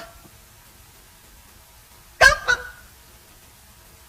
Ada yang ateis itu setengah muslim, karena setengah syahadat. La ilaha, tidak mengakui Tuhan, setengah, tinggal setengah lagi, illallah. Tidak ada yang ateis di dunia ini. Semua ingin merasakan kedekatan dengan Tuhan penciptanya. Makanya bagian pertama, kata Allah, ditafsirkan siapa Allah itu. Kembalikan ke Quran surah 20 tadi. Ayat ke-14. Innani anallah. Kata Allah, sayalah Allah. La ilaha illa ana. Kalimatnya tunggal. Padahal seringkali di Quran disebutkan nahnu. Nahnu naqussu alaika ahsanal qasas. Pakai nahnu. Pakai inna anzalnahu fi lailatul qadar. Tapi untuk urusan ketuhanan uluhiyah yang menetapkan Tuhan, kalimatnya tunggal. Ana. La ilaha illa ana. Tidak menggunakan nahnu, tidak menggunakan dah. Tidak ada Tuhan selain saya. Tunggal bentuknya. Dan pernyataan ini hanya disebutkan dalam Al-Quran saja. Silahkan buka kitab-kitab lain. Anda nggak akan temukan kalimat mengakui saya Tuhan, sembah saya. Ada. Karena kalimat Tuhan itu tidak mungkin diucapkan oleh fitrah makhluk. Tidak. Karena itu yang dipilih oleh Allah kalimatnya pun, perhatikan. Allah, saya bentuknya tunggal, kata Allah. Saya adalah tunggal, saya adalah satu. Tidak ada yang lain selain saya. Maka dicarilah kemudian namanya pun, nama yang ditetapkan oleh Allah. Tanpa pencarian dari kita, langsung diberikan oleh Allah. Kalimatnya sama persis, satu, punya unsur satu, dan tidak pernah bisa mendua. Setiap hilang hurufnya akan kembali kepada satu zat yang sama. Untuk menetapkan, nama ini hanya berlaku bagi Allah, tidak bagi yang lain. Siapa nama itu? Apa sifatnya? Kembali ke Quran surah Al-Ikhlas 112. Qul huwallahu. Katakan, dialah Allah pemilik sifat tunggal esa. Bahkan namanya pun menunjuk pada zat satu saja. Ini nama ini nggak akan ditemukan di tempat-tempat lain. Makanya di KTP pun nggak akan ditemukan. KTP terakhir di Indonesia ada yang namanya Tuhan. Tuhan. Tapi nama Allah nggak akan ada, karena fitrahnya akan menolak. Nama Allah itu khusus bagi satu-satunya Tuhan yang paling hakul ma'bud, al-ma'budu bil haq. Nih. Lihat sini ya. Bismillah. Allah. Sifat ahadnya bukan hanya pada sifat ketuhanannya, tapi namanya pun ahad. Satu-satunya nggak ada dua. Kalau dihilangkan setiap huruf kembali pada yang satu. Nggak percaya? Tuh, saya hilangkan hamzah wasalnya, alifnya. Jadi apa? Lillahi ma fis samawati wa ma fil ard. Kembali ke Allah. Saya hilangkan lamnya. Jadi apa? Lahu mulkus samawati wal ard. Tetap kembali ke Allah, ahad. Saya hilangkan lamnya. Jadi apa? Hu, singkatan dari huwa. Hu itu singkatan dari huwa. Huwa begini. Karena kalau kita waqaf dalam bacaan huwa, wa-nya nggak dibaca. Bacanya hu. Contoh, Quran surah kedua, ayat 255, ayat kursi. Allahu la ilaha illa huwal hayyul qayyum. Berhenti di huwa. Allahu la ilaha illa hu. Hu, wa-nya nggak bunyi. Karena dalam bahasa Arab, termasuk di Al-Quran, harokat terakhir nggak bunyi, dia mati. Bismillahirrahmanirrahim. Harokat terakhirnya kan i, mi. Tapi karena berhenti, harokatnya nggak bunyi, sukun langsung mati. Nggak ada orang baca sebagus-bagusnya. Alhamdulillahi Rabbil Alamin. Nggak ada. pastiin. Sama dengan ini, Allahu la ilaha illa wa-nya nggak bunyi. Anda tanya, Ustaz, huwa ini siapa? Balikin ke Al-Ikhlas. Kul, katakan Muhammad. Huwa, yang disebut huwa ini Allah. Hapus semuanya, hapus. Tulis sendiri, terangin sendiri, hapus sendiri. Mujahidin, fisabilillah. Ayo, lihat sini. Hilang kan? Kelihatan nggak? Enggak, ada dihapus, habis. Yang tak terlihat disebut ghaib namanya. Makhluk ghaib, makhluk tak terlihat. Sifat ghaib, sifat tak terlihat. Pertama kali kita diminta beriman kepada Allah karena tak nampak dalam pandangan, maka sifatnya ghaib. Turunlah Quran surah kedua ayat ketiga. Alladzina yu'minuna bil ghaib. Kembali kepada zat yang sama. Ini bukti. Sekarang masukkan semua nama yang dipertuhankan. Silakan masukkan. Ambil contoh lah. Gak usah yang ada sekarang, ntar keluar sini jadi tersangka saya. Ya. Contoh Firaun, kan Firaun ngaku Tuhan kan? Kata Firaun, ana rabbukumul a'la. Tulis nama Firaun. Firaun. Ah. Boleh pakai tulisan Arabnya, Firaun. Ah. Yuk, hapus hurufnya satu-satu. Bus. Jadi apa? Firaun. Sama mana dengan yang tadi? Tidak, hilangin paknya. Raun. Hilangin i-nya. Raun. Raun. Hilangin ra-nya. Raun. Raun. Hilangin a-nya. Un. Hilangin semuanya. Dah, tenggelam di laut. Udah, habis. Itu bedanya makhluk dengan Tuhan.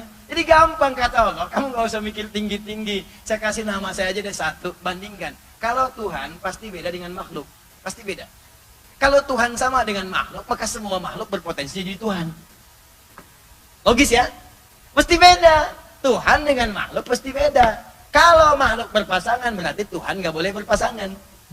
Kalau makhluk melahirkan, Tuhan nggak boleh melahirkan. Kalau Tuhan kemudian punya kekuatan, maka makhluk mesti lebih rendah dibandingkan dengan kekuatan Tuhan.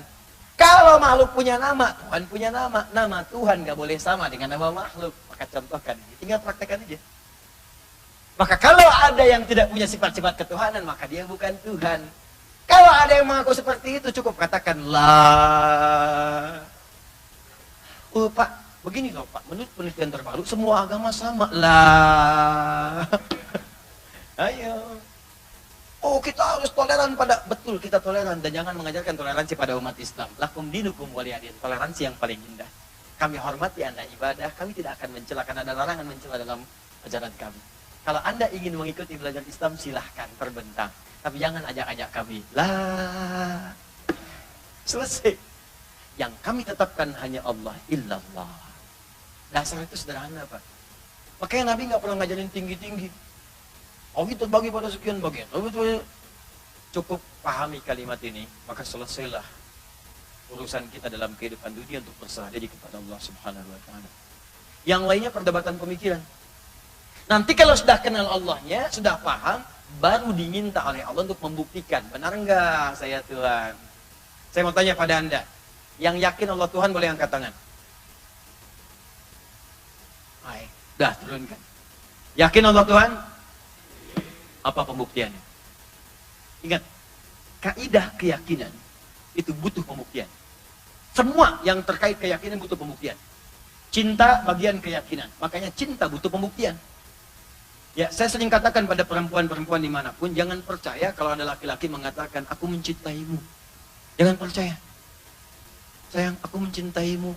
Saya tadi katakan, buktikan cintamu dengan menuliskan namaku di buku nikah kita. Jalan bareng-bareng. Selesai. Udah, lakukan dengan legal. Baik, selesai. Tuntas. Nah, iman itu puncak keyakinan tertinggi. Makanya la raiba fi. Jangan ada keraguan. Ketika ada keyakinan tertinggi, buktinya pun mesti konkret. Maka teruskan, kembalikan ke konsep tadi. Quran surah ke-20 ayat 14. Innani anallahu la ilaha illa ana. Apakah selesai sampai situ? Tidak. Fa'budni. Sembah saya. Maka menyembah Allah itu pembuktian bahwa kita itu hamba Allah Tuhan. Di ilmu tauhid begitu.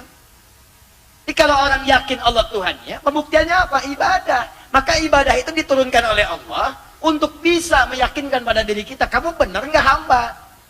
Untuk membedakan, kata Allah, saya yang Tuhan, kamu hamba. Kalau status kamu memang hamba, buktikan. Nih, saya suruh nih, sembah, nyembah nggak? Apa bedanya direktur dengan karyawan? Direktur memberikan kemudian keputusan-keputusan. Berikan perintah, kasih aturan, karyawan kerjakan.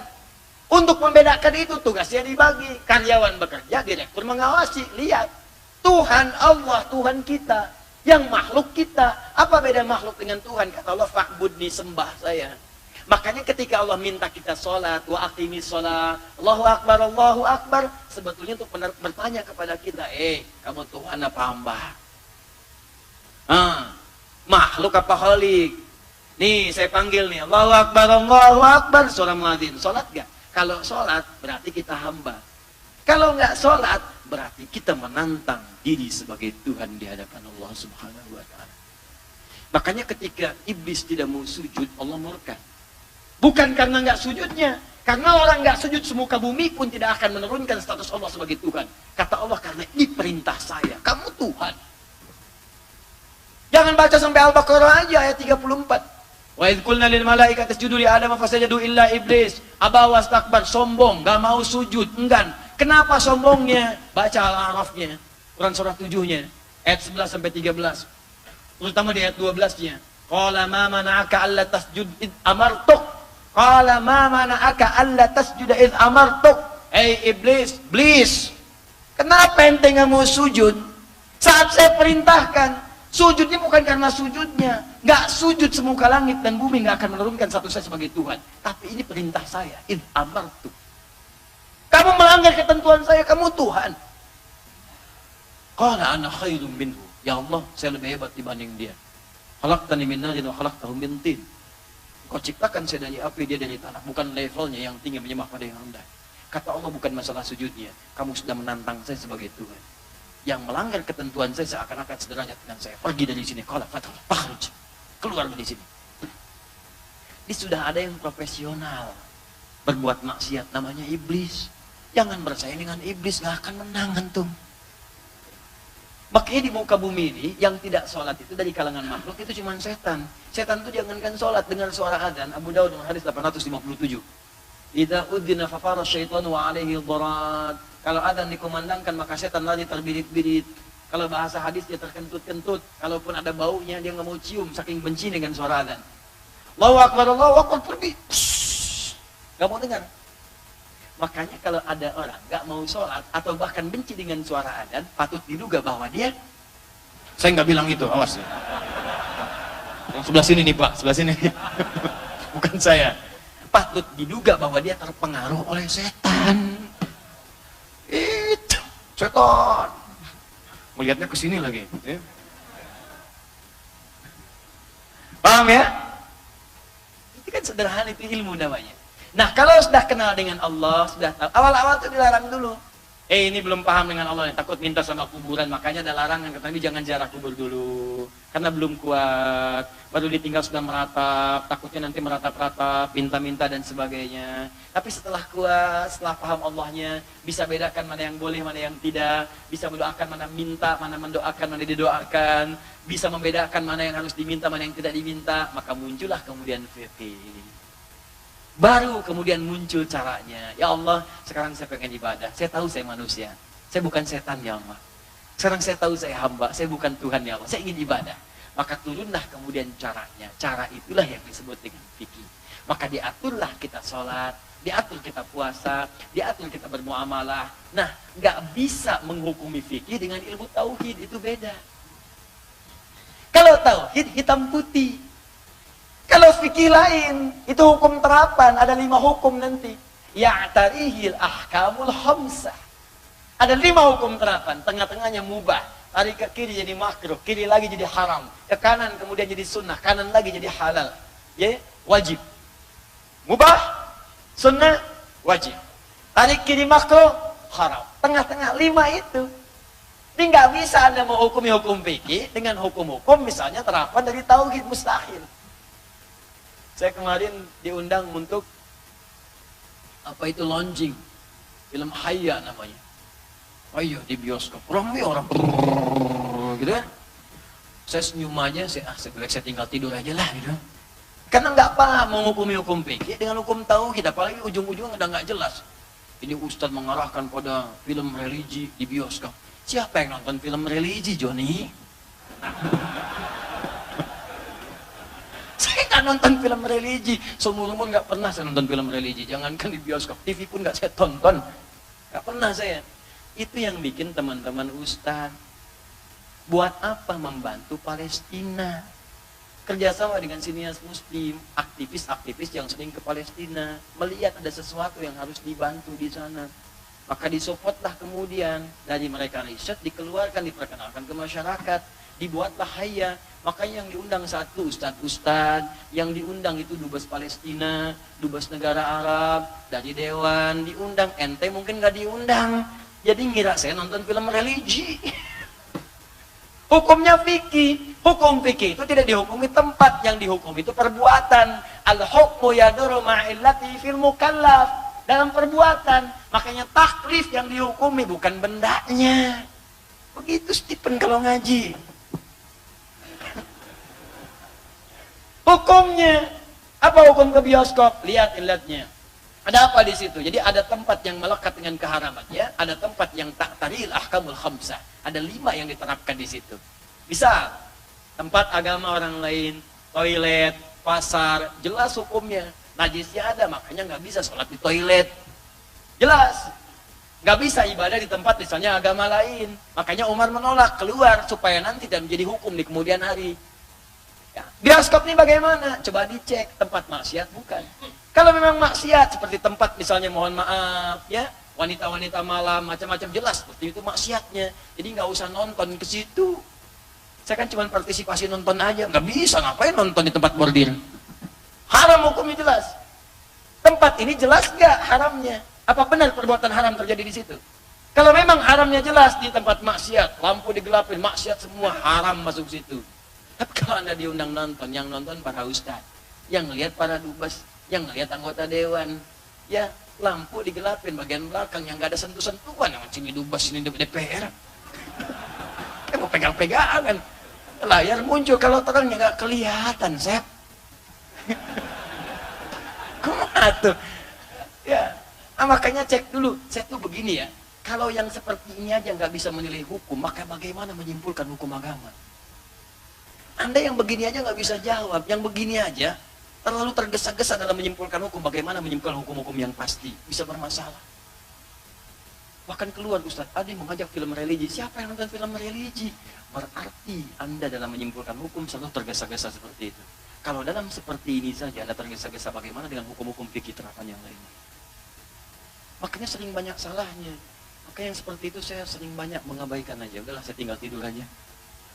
Tinggal tidur. Ada guru kami itu sudah sepuh tapi kelihatan muda aja. Begitu ditanya, Syekh, kenapa Anda terlihat energik? Katanya, saya itu kalau ada orang awam bertanya dan ingin membenarkan sesuatu, saya bilang aja kamu benar daripada capek.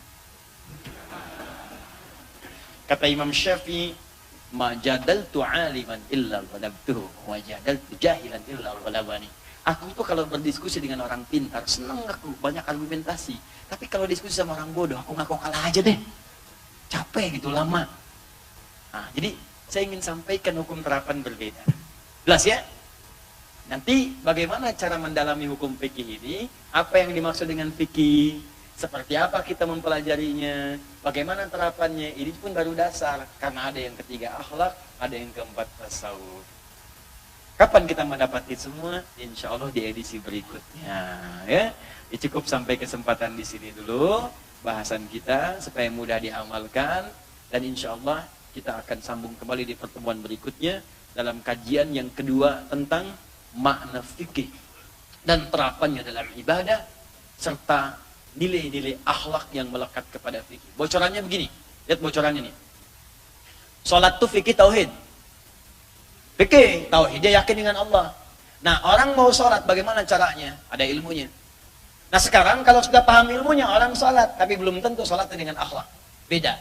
Orang sholat dengan akhlak, bahkan ada yang sebelum datang cari baju bagus dulu. Quran surah 7 ayat 31. Cari wangi-wangian dulu, akhlak kepada Tuhan. Ada yang paling dahsyat tasawuf. Kalau lihat anak kecil, mau marah itu susah. Anak Anda nunggu-nunggu, tiba-tiba dia berbuat salah, gak akan marah dia. Lisan gak akan marah, tangan gak akan pernah mukul. Kenapa? Karena dia melihat yang lebih muda daripada dia. Itu lebih sedikit dosanya. Nak, kamu masih 6 tahun, dosa masih sedikit, balik juga belum. Saya udah 40 tahun, banyak dosa. Mau marah kepada yang sedikit dosa, rasanya gak bisa.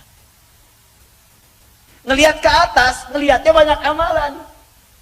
Masya Allah 50 tahun, salah. Tapi kan masih banyak amalnya dibanding saya baru 30 tahun. Sholat pun baru 20 tahun. Dia sholat sudah 40 tahun, pahala dia lebih banyak dibandingkan saya. Masa salah sedikit mau saya jelek-jelekin? Salah.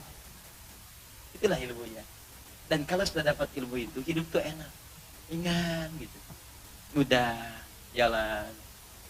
Lihat jam mati nggak gerak-gerak, insya Allah besok gerak. Lihat jam gerak, jihad. Jalan, insya Allah. Insya Allah. Ya, saya nanti insya Allah tambahkan jam di sini. Ya, insya Allah saya tambahkan. Saya berikan pengumuman yang pertama, teman-teman sekalian, saya mengucapkan terima kasih kepada pimpinan Wala Muhammadiyah yang telah memberikan fasilitas untuk malam ini. Muhammad itu sifat sosial dari kata Mahmud, superlatifnya Muhammad. Sedangkan Ahmad itu sifat vertikal, ritual, hubungan dengan Allah. Bentuk tunggalnya Hamid, bentuk sifat superlatifnya Ahmad. Jadi kalau ada orang punya hubungan baik dengan sesama, dia jujur, senang memberi, ya, senang kemudian berbagi, tawadhu, sabar, itu disebut dengan Mahmud kalau di satu sifat. Kalau berkumpul seluruhnya disebut dengan Muhammad. Nabi Muhammad SAW kenapa disebut dengan Muhammad? Karena sifat yang sangat luar biasa. Jangankan pada manusia, kata beliau, hewan pun mesti baik kepadanya. Kalau mau sembelih, kata Nabi, idza dzabhtum asinuz dzibah. Kalau pengen sembelih, baguskan sembelihan, tajamkan pisaunya supaya hewan itu tidak merasakan sakit yang berlebihan. Pada hewan, tajamkan. Ditajamkan itu bukan untuk menyakiti, tapi menyayangi hewannya. Dan bahkan ada larangan, jangan pernah mengasah pisau di depan hewan yang akan disembelih. Oh, hati-hati. Kandidat selanjutnya, lihat nih ya, tajamin, nggak boleh. Lagi, nggak boleh. Ya, jauhkan. Pada tumbuhan dalam suasana perang, kata Nabi, jangan rusak tanaman. Makanya saya sering berikan fatwa. Kemarin saya berikan fatwa depan Masyaikh Al-Azhar, jika Nabi melarang merusak tanaman dalam suasana perang, padahal perang begitu dahsyat, berkecamuk, bahkan tumbuhan nggak boleh dirusak, maka dosa besar. Ada orang yang membakar hutan, menimbulkan asap, menggunduli tanaman dalam keadaan damai, dosanya besar. Karena dalam keadaan perang pun harus dijaga. Ini keadaan damai dibakar, dosa besar. Dosa besar. Muhammad berbaginya luar biasa, 100 ekor unta dalam pembagiannya. Memberinya luar biasa, kalau perlu beliau suapi. Muhammad. Tapi dalam saat yang bersamaan pun Allahu Akbar, ibadahnya nyaris tak terlukiskan kepada Allah Subhanahu wa taala. Maka disebut dengan Ahmad. Tahajudnya di Al-Bukhari nomor hadis 2008 sampai 2010, itu rakaat pertamanya kata Sayyidah Aisyah, la tas'al an husnihinna wa tulihinna. Jangan ditanya bagus dan panjang bacaannya. Hudzaifah penasaran, ikut di belakang Nabi, ternyata rakaat pertama 100 ayat Al-Baqarah. Abdullah bin Mas'ud ikut di belakang Nabi, besoknya penasaran, ternyata 100 ayat dikira ruku, lewat 286. Dikira ruku, nyambung Ali Imran 200 ayat. Dikira ruku, nyambung An-Nisa 176 ayat, baru ruku. Rakaat pertama 5 juz 4 halaman. Besoknya nggak pada ikutan lagi. Ya. Karena aku khawatir menduga kapan rukunya kan ya, gitu? Bukan karena nggak kuat berdirinya, tapi aku selalu menebak kapan rukunya sehingga mengganggu aku untuk khusyuk dari diriku sendiri. Baik. Ahmad. Makanya Nabi Isa kenapa menyebut dengan Ahmad bukan Muhammad? Karena Nabi Muhammad itu sudah masyhur dengan sifatnya. Dan ternyata di zaman Nabi Isa ada ramalan bahwa Nabi terakhir itu punya sifat yang sosial yang tinggi, kasih yang tinggi. Nabi Isa itu mirip dengan Nabi Muhammad di sifat kasihnya. Makanya ajarannya dan kasih, ajaran sosial. Lewat dengan muridnya 12 itu. Kemudian di pinggir kali ada bangkai binatang, anjing yang sudah busuk. Muridnya berkata dengan menutup hidungnya, guru bau sekali bangkai ini. Kata Nabi Isa alaihissalam, Yesus Al-Masih, kata Nabi Isa, duhai putih bersih giginya. Kata muridnya, kenapa guru? Itu kan bau bangkainya. Kata Nabi Isa, putih bersih giginya. Sungguh, apa yang ada di pikiran itulah yang akan dikeluarkan di lisan. Apa yang dipikirkan itu yang keluar. Jadi kalau pikirannya buruk, yang keluar ya buruk. Kalau pikiran baik, yang keluar ya baik. Dari sini muncul kata-kata mutiara, teko hanya mengeluarkan isi tekonya. Kalau ada kopi, keluar kopi. Kalau ada susu, keluar susu. Maka setiap orang yang baik, pasti ada ajaran nilai-nilai kebaikan di dalamnya. Nabi Isa punya sifat yang serupa dengan Nabi Muhammad. Diduga beliau Nabi terakhir, kata Nabi Isa, bukan saya. Kata beliau, wa mubasysyira bi rasulin ya'ti min ba'di ismuhu Ahmad. Rasul terakhir akan datang sifatnya lebih hebat dibandingkan dengan nabi-nabi sebelumnya, termasuk saya. Lebih hebat dibanding saya. Karena walaupun nabi ini punya sifat sosial yang tinggi, sayang yang tinggi, tapi ibadahnya nggak bisa disaingi oleh nabi-nabi yang lainnya. Dijamin surga, dijaga dari kesalahan, masih sanggup kemudian tahajud malamnya sampai bengkak kakinya. Jaminan surga sudah ada. Satu-satunya nabi sebelum wafat surganya sudah dijamin dengan turunnya surah Al-Kautsar. Inna a'tainakal Muhammad, sungguh kami telah jaminkan surga limpahan yang banyak untukmu. Nabinya belum wafat, kalimat surganya sudah turun.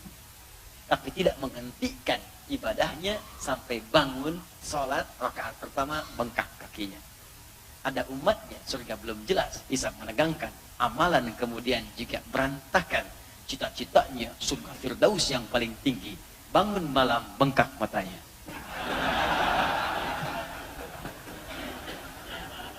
Kenapa Syekh Ahmad Dahlan memilih Muhammad bukan Ahmad? Karena dalam pandangan beliau, Ahmad itu sudah jelas aturannya. Sholat, pasti sholat. Hubungan dengan Allah itu jelas. Tapi praktek aktualisasi dari hubungan dengan Allah secara garis horizontalnya, itu yang belum maksimal dalam kehidupan kemanusiaan kita. Makanya beliau kemudian memasukkan ya nisbah di balik nama Muhammad itu. Muhammadi pakai sifat di ujung dengan tak sifat. Muhammadiyah. Dibuatlah persyarikatan di 18 November 1912, dibikin itu dengan nama Muhammadiyah, diharapkan semua yang terlibat dalam persyarikatan ini mau mempraktikkan nilai-nilai yang melekat pada nama Muhammadnya. Karena itulah ketika beliau kajian tafsir yang dipraktikkan nama Muhammad bukan Ahmadnya, Muhammad. Tafsir Al-Ma'un begitu dibahas. Kalau ayat alladhi yukadzibu biddin, fadzalika alladhi yad'ul yatim wa la yahuddu ala ta'amil fawailul lil alladzina hum an salatihim alladzina hum yura wa yamna'unal, dan enggan memberi dengan barang yang berguna. Langsung dipraktikkan sifat Muhammad di situ dengan ya nisbah, ikut kepada ajaran Nabi, tak sifat-sifat sosialnya, dibuka pakaiannya, keluarkan harta berharganya, dibagikan, ajak muridnya. Makanya jangan heran kalau Muhammadiyah dakwahnya bergerak lebih banyak di bidang sosial. Bangun pusat pendidikan, ada panti, ada rumah sakit, ada PKU, ada macam-macam dan sebagainya. Itu bagian dari sunnah yang dihidupkan dengan nama tadi. Ya, dan beliau keturunan Nabi, Habib itu. Habib Ahmad Dahlan, nama aslinya Muhammad Darwish. Datang kemudian ke Mekah, belajar di Mekah dengan Syekh Ahmad Khatib Al-Minangkabawi, pulang kemudian menjadi Ahmad Dahlan bin Kiai Haji Abu Bakar bin Kiai Ilyas bin Kiai Sulaiman bin Demang Jurang Juru Kapindo bin Kiai Gerbek, ya, bin Maulana Ishaq. Keturunan dari Ali Zainal Al-Kabir, keturunan dari Ali Zainal Abidin, keturunan dari Al-Husain, Al-Husain adiknya Al-Hasan, Al-Hasan anaknya siapa? Ali bin Abi Thalib, suaminya Fatimah Az-Zahra bintu Muhammadin sallallahu alaihi wasallam. Ini jangan khawatir ikut Muhammadiyah, ikut Nabi. Ikut Nabi. Tapi apa yang diikuti? Jangan sampai ada orang masuk persyarikatan. Syarikat itu bersama-sama, ayo bareng-bareng. Bersama-sama lebih bagus daripada sendirian. Makanya beliau lebih senang dengan sebutan persyarikatan dibandingkan dengan organisasi. Maka saya tidak ingin menjadi nama saya tertuliskan Muhammadiyah wilayah, Muhammadiyah daerah, Muhammadiyah cabang dan seterusnya. Tapi buktikan nama Muhammad itu dalam sifat keseharian kita. Tampillah kemudian dengan nilai-nilai kebaikan tadi, bangkitkan nilai sosialnya dan bangun kedekatan dengan Allah Subhanahu wa taala seperti Nabi pernah mengajarkan kita. Muhammad Darwish dengan sifat sosialnya, Ahmad dengan sifat ketaatannya kepada Allah Subhanahu wa taala. Bergabunglah di situ antara Ahmad Dahlan dengan Muhammad Darwish dengan sifat persyarikatan Muhammadiyahnya. Itu barangkali yang bisa saya bagi dengan nama yang tadi saya janjikan. Semoga bisa diamalkan. Sedangkan yang lain kita saling bersinergi dan melengkapi. Ya, boleh kita kemudian berorganisasi, silahkan bekerja sama dengan tujuan yang baik. Di sana nanti ada Persis, di sana ada NU, di sana ada Al-Irsyad. Silahkan sama-sama yang baik, bersinergi dengan baik, Namun dengan itu semua kita cintai agama kita cintai Allah dan Rasulnya, dan kita jadikan semua itu sebagai kontribusi positif untuk membangun bangsa dan negara kita. Siap insya Allah? Baik. Terakhir, insya Allah bulan depan itu akan dibuka untuk karantina yang 30 juz 30 hari. Di menghafal Quran 30 juz 30 hari. Bukan juz 30 ya, 30 juz. Nah, alhamdulillah angkatan pertama sudah selesai dan Masya Allah saya bahagia sekali. Ada yang hafal Quran 24 hari, 25 hari, ya ada yang 30 hari, ada yang sedang pemantapan sekarang, sudah hafal dimantapin lagi. Dan berita baiknya ada ikhwan, ada akhwat. Jadi akhwat nanti di rumah khusus sendiri, ya ikhwan nanti sendiri. Beberapa bagian tempat ada juga yang kerjasama. Di Wajo itu sudah kerjasama dengan kami. Menyusul kemudian nanti ada Jambi sebagian kesananya, ada Goa nanti akan ikut, Lampung sudah mulai bergerak. Dan insya Allah kita ini ada target dalam setahun ada 100.000 penghafal Quran baru paling minimal di Indonesia. Dan bulan depan insya Allah ada karantina akbar. Nanti semua boleh ikut dan nanti kami berikan cara menghafal Quran di tempat masing-masing dalam 30 hari 30 juz. Jika bisa konsisten untuk menegakkan di dalamnya. Ya, satu itu. Yang kedua, insya Allah bulan depan pun kami akan membuka kembali program untuk kader ulama. Itu nanti saya akan bimbing langsung selama setahun. Dan Alhamdulillah Al-Azhar sudah siap. Kemarin saya ketemu dengan perwakilan Al-Azhar dan Kementerian Luar Negerinya. Kami diundang ke sana. Ada 4 negara yang sudah siap untuk memberikan bimbingan.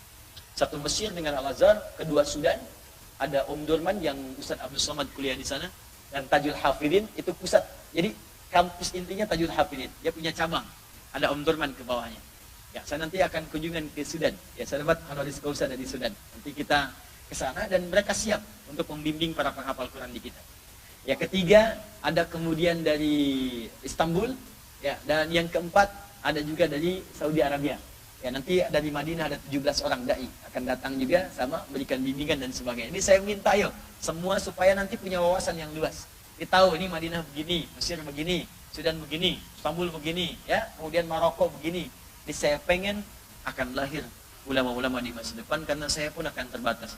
Besok lusa mungkin bisa saja kembali kepada Allah Subhanahu wa taala. Ya, bisa Anda duluan, saya belakangan, ya. Atau ditukar, saya belakangan, Anda duluan mungkin. Ya, bisa saya terjadi. Atau memang saya duluan, itu mungkin. Duluan mengangkat jenazah Anda mungkin. Ya.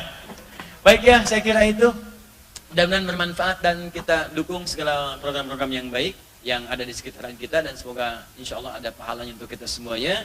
Saya mohon maaf dan mohon doa untuk semua. Saya tidak ingin apa-apa, hanya ingin mohon didoakan saja. Semoga Allah mengampuni dosa-dosa saya dan keluarga-keluarga, dan saya maafkan siapapun yang pernah terkait dengan kesalahan dengan kami. Dan insya Allah mudah-mudahan itu menjadi meringankan kita di hadapan Allah Subhanahu wa ta'ala. Subhanakallahumma wa bihamdika asyhadu an la ilaha illa anta astaghfiruka wa atubu ilaik. Allahumma rabbana taqabbal minna innaka antas samiul alim wa tub alaina innaka antat tawwabur rahim. Allahumma 'allimna ma yanfa'una wafiqna bima ta'allamna lin'amala bihi ya arhamar rahimin. Rabbana atina fid dunya hasanah fil akhirati hasanah wa qina adzaban nar wa akhiru da'wana alhamdulillahi rabbil alamin. Thumma assalamu alaikum warahmatullahi wabarakatuh.